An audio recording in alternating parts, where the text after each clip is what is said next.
while the search for Madeline was ongoing when Orange County Sheriff's Office found disturbing evidence on Stearns' phone. Stephen Stearns turns his phone over to the police to aid in the search for Madeline and tells them he accidentally did a factory reset on his phone the day Madeline vanished. Investigators recovered several photos and videos showing Stearns sexually battering a child. Idiot. He thought he could erase nearly 2,000 porn images, many of them we believe to be Maddie. Okay, so he's arrested, but I gotta show you this video we found of him in the back seat of the patrol cruiser where he's whining. He's whining. Maddie has been strangled dead and dumped in a rural area. This is after he's been raping her since at least age 11.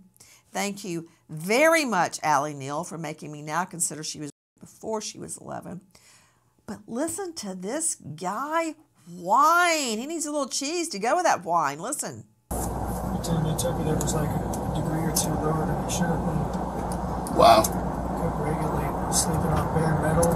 The first night I was on a concrete floor with a roll of toilet paper for a pillow. Nothing else. Begging for a blanket or a pad to sleep on for like 2 days.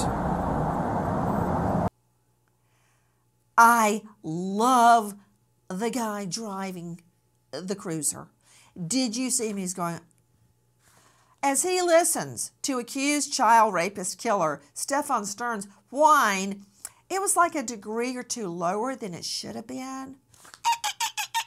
And the deputy goes, wow, I bet he just wants to, Stephen Stearns.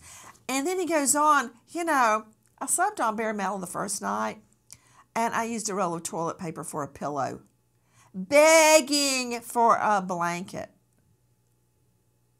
I bet Maddie Soto wishes she could have a blanket right now.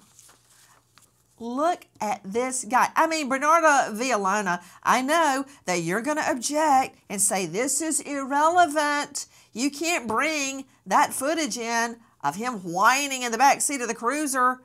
Has nothing to do, but I guarantee you I will find a legal and ethical way to bring it in, such as maybe to show his demeanor and his calm at the time that Maddie is being autopsied, because most normal people, normal, whatever that is, would be upset and crying and saying, you got to find out who killed Maddie. You got to find out who did this to her. But he's like, you know, it was like a degree lower than it really should have been in the jail last night.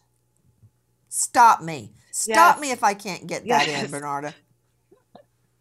Yes, Nancy, of course. Oh, and the information and the evidence is going to be let in, because any statement that the defendant makes can be used against him in court. So the prosecution is going to be able to get that in. But of course, the defense is going to object to it and say that it's too prejudicial. It has no relevance to the charges. It doesn't go to prove any of the elements of the crime. And of course, you have to know that because the state is pursuing the death penalty, that they are going to be objecting to every little thing in this case in order to preserve any appeal that can take place if there is a conviction in this case. And another thing I just wanted to confirm, because I know last night was a long night, but you said you said when you woke up around 9, you left your house at 9:30 for your doctor's appointment, and Stephen hadn't come home yet, and then he called you at 10.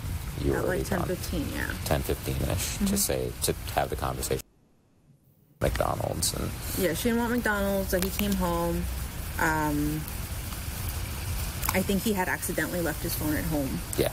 So he was just letting me know, because I had called him multiple times. So he was just returning my call, going, "I'm so sorry, I left the phone at home. I went to the vape store. I waited there for a little bit. Nothing. Nobody was there."